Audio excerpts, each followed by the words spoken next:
mesdames, messieurs, bienvenue à ce premier numéro de votre émission Point de vue, au cours de laquelle nous avons toujours l'habitude de recevoir un invité qui aborde une question qui éclaircit la lanterne de l'opinion. Et aujourd'hui, pour vous, nous avons reçu Maître Jean-Claude Katende. Il est président de l'Association africaine de défense des droits de l'homme, ASADO, à qui nous allons dire bonjour, Maître. Bonjour. Et merci d'avoir accepté notre invitation. Avec plaisir. Avec Maître Jean-Claude Katende, nous allons parler de la formation du gouvernement, des critères, des ministrables, ainsi que les réformes à faire dans les tout prochains jours, notamment dans le gouvernement Ilunkama. Nous abordons notre sujet, Maître. Bientôt 8 mois, le pays est sans gouvernement, mais les choses sont déjà mises en place pour la formation de ce dernier. Mais nous avons une taille de gouvernement qui n'a jamais existé dans ce pays. Comment vous avez apprécié cela? Bon, c'est pour dire d'abord que la taille du gouvernement nous a posé des problèmes. Parce que d'une part, le président de la République avait insisté pour que cette taille soit réduite. Et d'autre part, la conclusion est que les négociateurs se sont en fait mis d'accord pour que le gouvernement ait 65 ministres et vice-ministres. Ce qui est énormément un gouvernement de grande taille, surtout quand on considère que notre pays traverse des moments difficiles financièrement et que nous avons beaucoup d'autres institutions comme l'Assemblée nationale avec 500 députés nationaux, le Sénat avec plus de 100 sénateurs, sans oublier les gouvernements provinciaux et les assemblées provinciales. Ça fait quand même beaucoup et que tous les budgets de l'État risquent d'être consacrés comme sous l'Ancien Régime au fonctionnement des institutions et le peuple congolais risque de ne pas se retrouver dans la mise en œuvre du programme du gouvernement parce que beaucoup de ressources vont être consacrées à faire fonctionner les institutions. Si le président de la République demanderait votre avis, combien pouvez-vous donner comme nombre pour la composition de ce gouvernement? 30 personnes. 30 personnes. 30 personnes. Et vous voyez que les dépenses vont être divisées par deux. Mais une autre stratégie serait aussi que le président de la République et le Premier ministre réduisent les salaires des ministres, par exemple de moitié, ce qui veut dire que nous aurons toujours 65 ministres et vice-ministres, mais le budget va être aussi réduit à moitié. Mais comme vous le savez bien que moi, les ministres qui sont proposés ne vont pas seulement travailler pour le peuple congolais, mais ils vont aussi travailler pour leur plateforme et pour leur parti politique, parce que chaque ministre, chaque mandataire rétrocède toujours une partie de son salaire à son parti politique ou à son regroupement politique. Ce qui fait que si vous avancez sur le plan de la réduction des salaires des ministres et des vice-ministres, vous allez rencontrer beaucoup d'obstacles parce que les gens ont besoin de s'enrichir aux frais de l'État. Ok, donc d'après vous, on peut garder les nombres, réduire cette fois-ci le salaire, mais ce qui ne sera pas facile avec les politiciens qui, nous savons, travaillent là-bas aussi pour leur parti politique. Je ne suis pas sûr que le discours sur la réduction des salaires ou des émoluments va pouvoir tenir. Vous savez que quand le président de la République et l'UDPS était dans l'opposition, c'était presque les discours de tous les jours qu'il fallait réduire les émoluments des députés nationaux. Aujourd'hui, que le président de la République et l'UDPS sont au pouvoir, ces discours est presque oublié.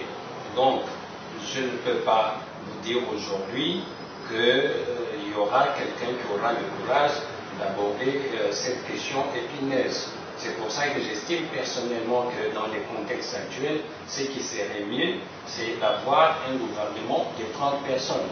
Mais aussi, compte tenu de l'environnement politique, je ne suis pas sûr que cela va se faire, d'autant plus que tous les regroupements, tous les partis politiques voudraient avoir le plus des ministres, le plus des vice-ministres, le plus des mandataires pour pouvoir se retrouver financièrement. Parce que, en fait, c'est presque ça le but de la politique en République démocratique du Congo. Les gens vont en politique non pas pour servir, mais pour se servir.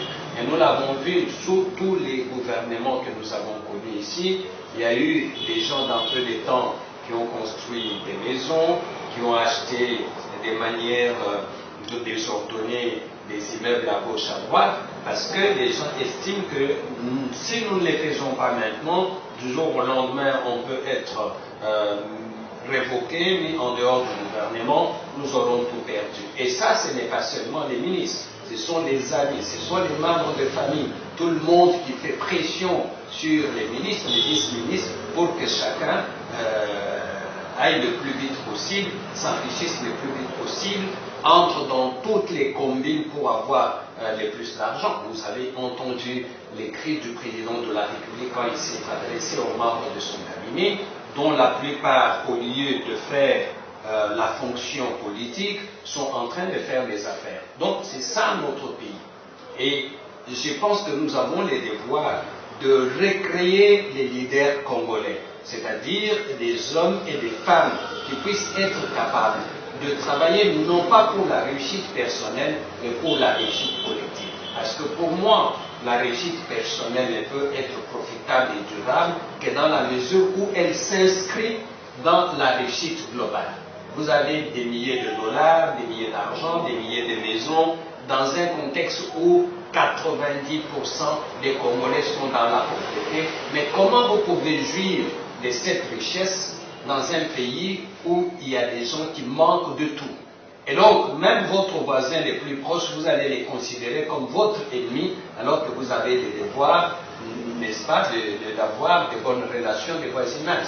Donc, j'estime personnellement que c'est ça la direction où va le pays, mais j'espère que le président de la République et le Premier ministre vont faire les choses de telle sorte que beaucoup de ministres et beaucoup de vice-ministres puissent travailler pour la réussite collective et que la réussite personnelle s'inscrive dans cette réussite collective de tous les Congolais. Et ça doit être la préoccupation du gouvernement de voir que chaque Congolais peut manger à sa faim.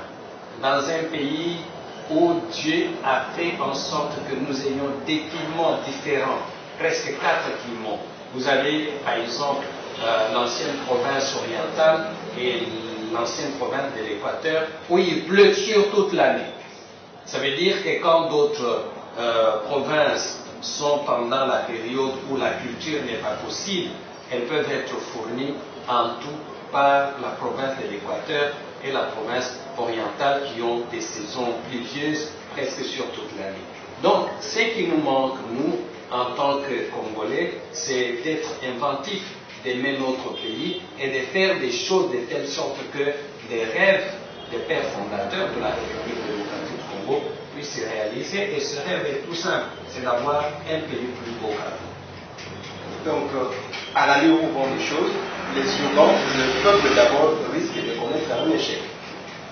Bon, je ne le dirai pas, mais nous aurions souhaité que, dès l'entrée en jeu, que les signaux soient donnés de manière claire, que le peuple ait vraiment la préoccupation de nouveaux dirigeants de notre pays. Quand vous avez un gouvernement avec autant de personnes et qui risque d'absorber une grande partie du budget national, on peut se poser la question si vraiment avec des institutions budgétivores comme nous les avons, le peuple peut se retrouver.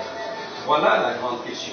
Et nous avons besoin de ces signaux forts, mais les signaux qui sont donnés d'abord avec la mise en place de ce gouvernement sont des signaux qui sont inquiétants et surtout que le président de la République n'est pas arrivé à renverser cette tendance que les RCC avaient de créer un gouvernement éléphantesque, un gouvernement budgétivore. En fait, moi j'estime tout simplement que c'est un gouvernement de récompenses. Chacun voudrait récompenser les gens qui l'ont accompagné depuis des années, mais je pense que la finalité de tout ça va être que le peuple congolais soit récompensé par le président de la République et par le gouvernement. Le Premier ministre a initié les consultations avant la formation de son gouvernement. Quelle est votre appréhension? C'est déjà vu? Qu'attendez-vous de ces consultations au Chili?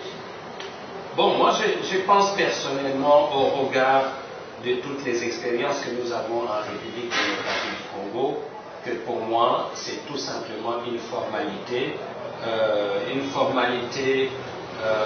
où les gens ont l'occasion de s'exprimer, mais reste à savoir si tout ce qui a été dit a été vraiment entendu et pris en compte.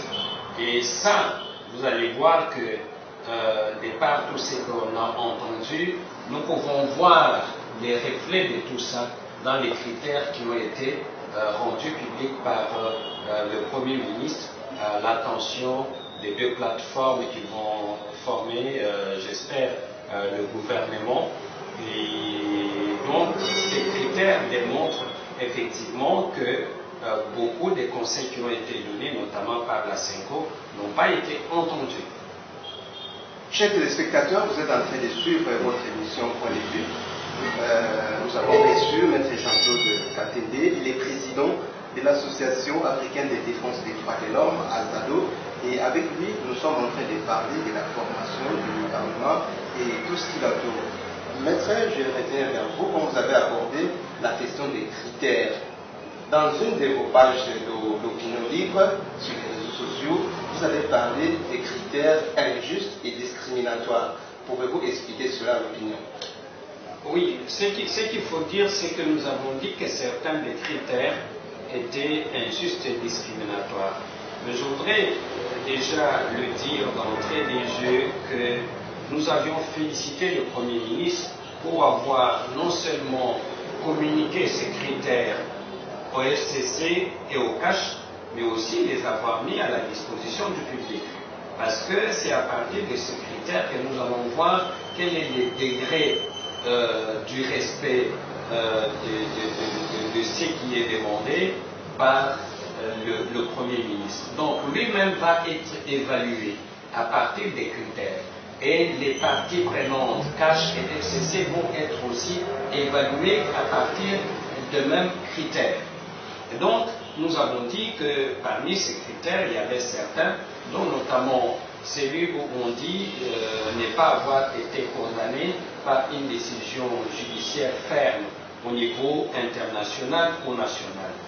C'est un bon critère, mais dans le contexte de la République démocratique du Congo, je les trouve injustes et je les trouve discriminatoires, dans la mesure où nous savons tous que les 18 dernières années, beaucoup de personnes qui ont été poursuivies et condamnées par la justice congolaise sont principalement les membres de l'opposition et les membres des acteurs sociaux, c'est-à-dire les membres de la société civile et des mouvements citoyens.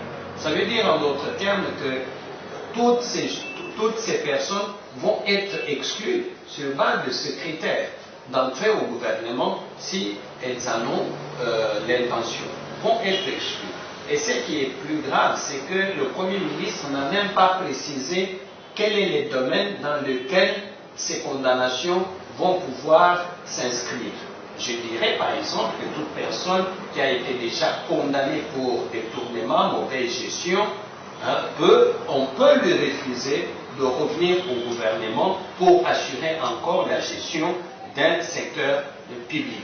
Mais le critère du Premier ministre est totalement vague.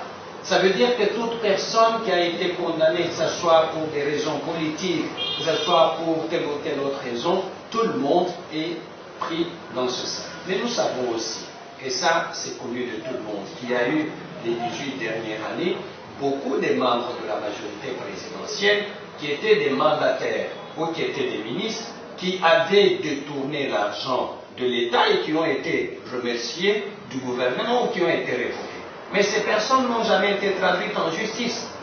Donc on s'est arrêté seulement à la révocation, qui est en fait une mesure administrative au sein de l'entreprise ou au sein du gouvernement.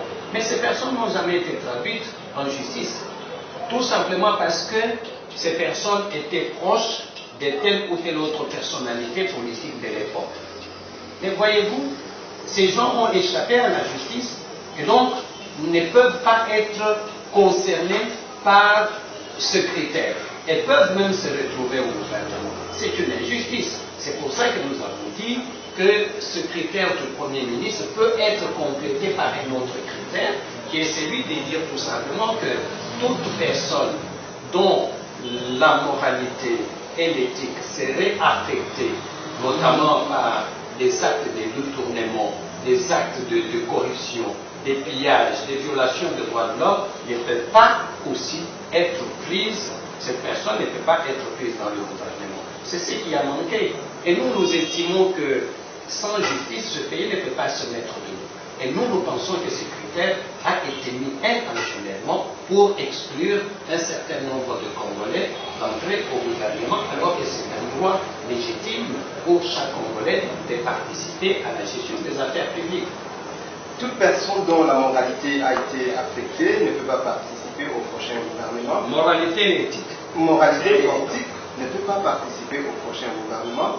Voilà un point de vue, un des critères que Maître Jean-Claude propose aux autorités pour la formation du futur gouvernement.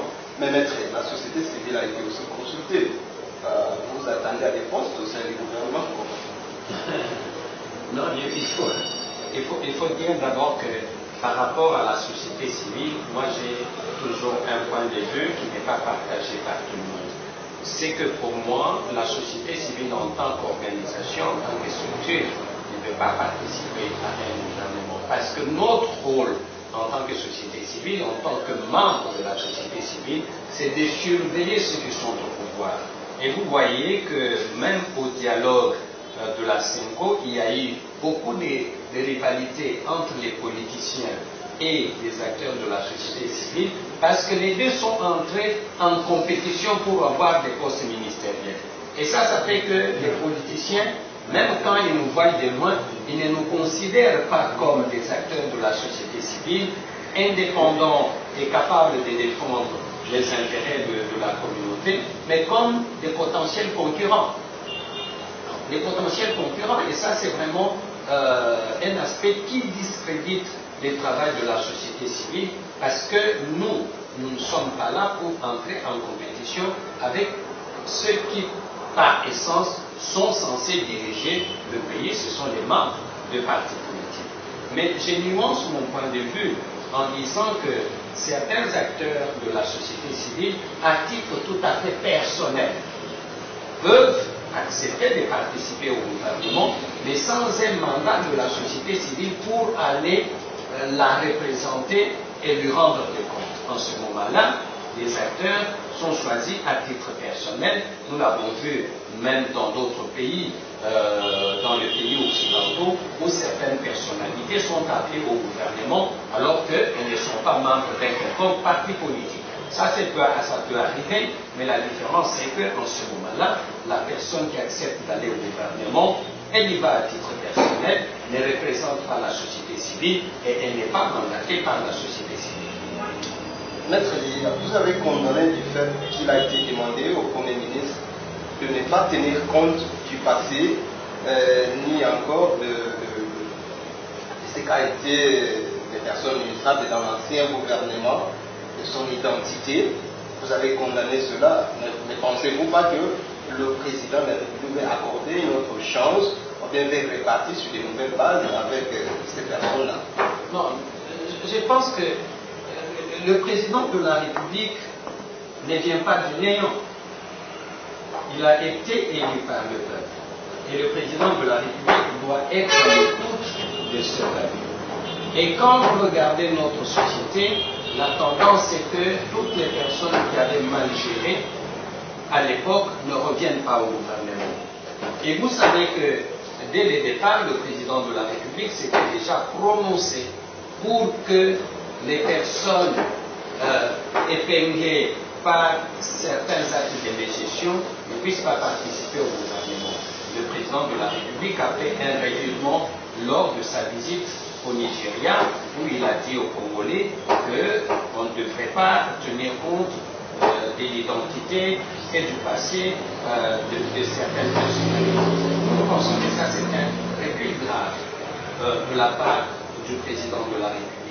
nous pensons qu'au sein du CACH, comme au sein du FCC, il y a des personnalités intelligentes, des personnalités compétentes qui ont de l'expérience, qui peuvent être prises.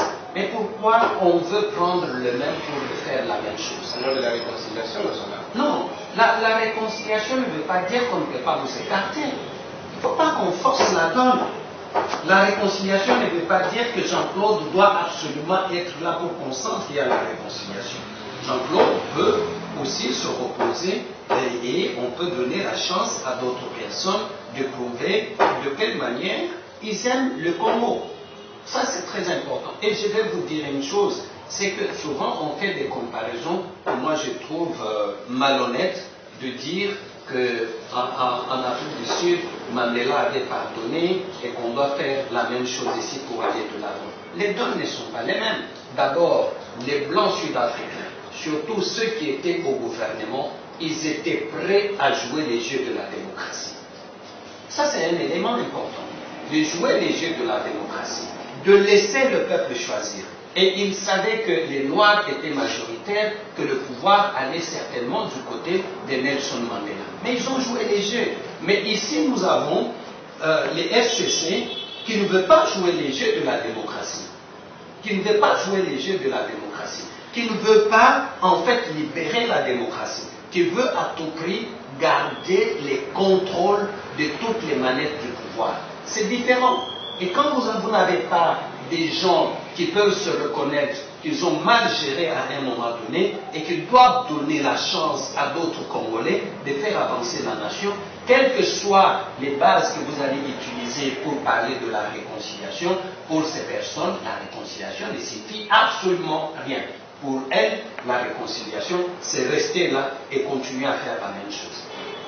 Chers téléspectateurs, vous êtes en train de suivre votre émission Point de vue. Nous avons reçu le président de l'association africaine de défense des droits de l'homme, Maître Jean-Claude Katende, et avec lui, nous sommes en train de parler de la formation du gouvernement.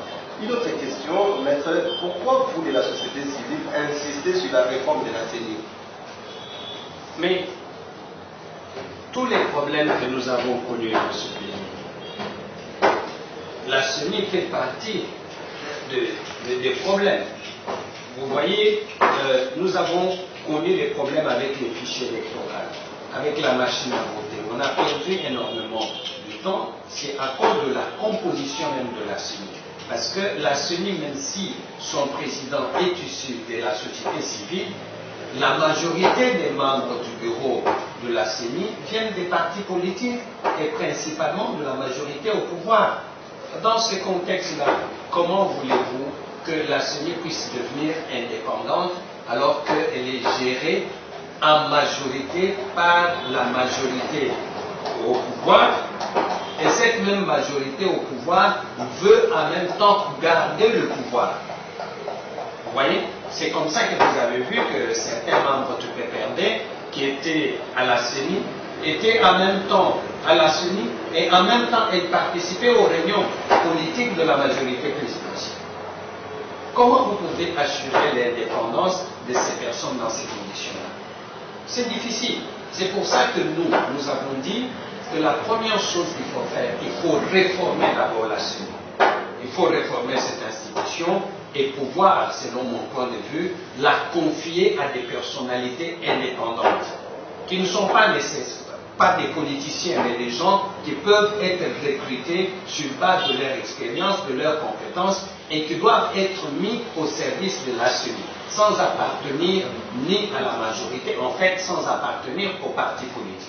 Pour moi, ça va être une grande avancée parce que tant que les politiciens mettront leur nez dans la composition de la CENI, la conséquence est que chacun voudra contrôler la CENI pour son bénéfice personnel.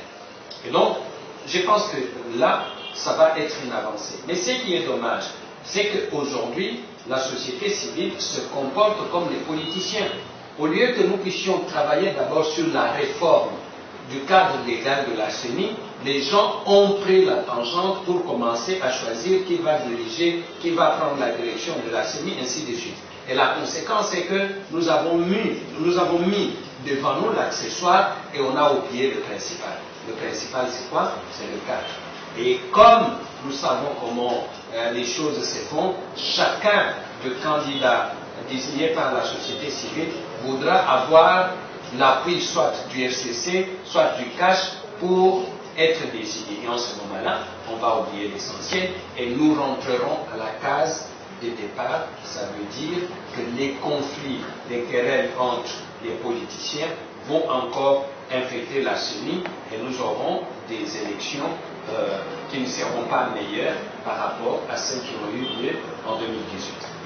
Avez-vous un timing par rapport à ces réformes à la CENI, selon votre plaidoyer, que cela soit avant les élections municipales ou après?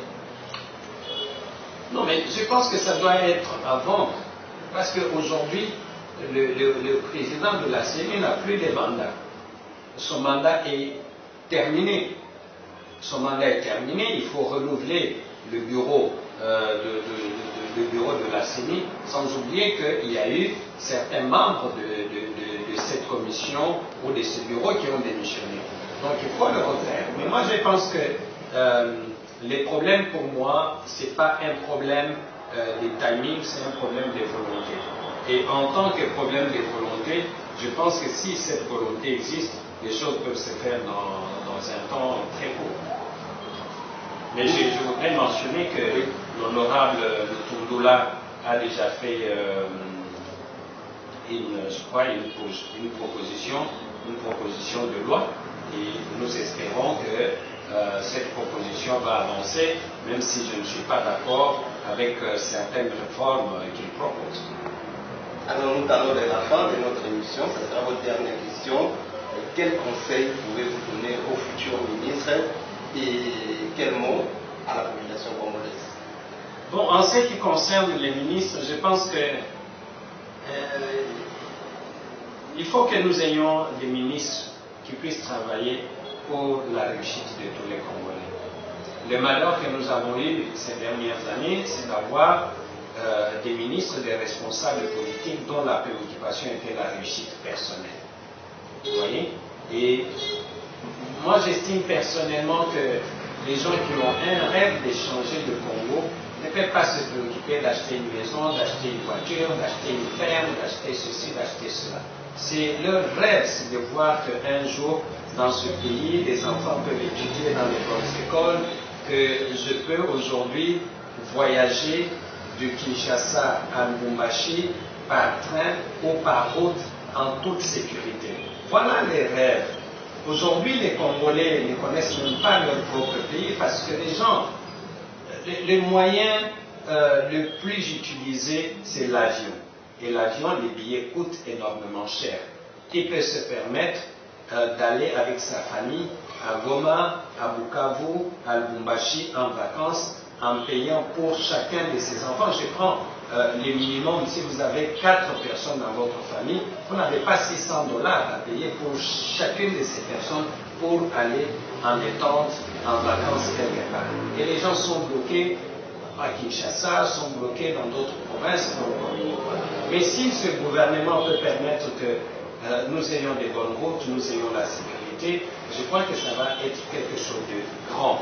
Mais je pense personnellement que la chose la plus importante sur laquelle ce gouvernement doit se focaliser, c'est d'assurer la sécurité du pays, de mettre fin à ce qui se passe à Béni, de mettre fin à ce qui se passe à l'est de la République démocratique du Congo de manière générale. La sécurité va être le moteur qui va engendrer les développements parce que chacun peut se dire je peux aller investir en République démocratique du Congo, je suis sûr que mon investissement va être protégé juridiquement, va être protégé sur le plan sécuritaire et on peut donner des possibilités aux Congolais de le faire. Est-ce que nous avons des hommes politiques, ceux qui sont ministrables, ont-ils la capacité de mettre le Congo avant tout? Nous allons le voir.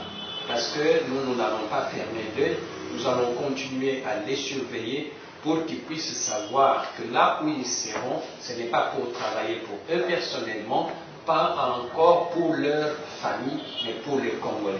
Et je rêve qu'un jour, le président Félix, ses ministres, ne s'est pas soigné en République démocratique du Congo. que leurs enfants n'aillent pas étudier ailleurs, qu'ils puissent étudier en République démocratique du Congo. En ce moment-là, nous aurons alors à comprendre que ces gens ont relevé un défi. Mais tant que les responsables politiques vont se faire soigner ailleurs, vont envoyer leurs familles en sécurité ailleurs, vont envoyer leurs enfants étudier ailleurs, c'est que nous avons encore des problèmes. Et tout ce que moi je peux dire, c'est qu'il travaille pour que ces choses changent. Et le Congo est un pays à vocation de servir tout le monde. Il faut que ce pays soit mis au service, n'est-ce pas, des Congolais, de la population. Et à la population, je dis tout simplement que c'est sûr que certains d'entre nous seront contents d'avoir un oncle, d'avoir un cousin dans le gouvernement, mais nous devons savoir que tout homme politique, pour qu'il travaille dans l'intérêt de la population, il doit être surveillé par la population. Qu'il soit votre oncle, qu'il soit votre cousin, votre cousine, il faut que tous ensemble nous fassions pression sur ce gouvernement pour que ce gouvernement travaille dans notre intérêt. Et ça, c'est le plus important.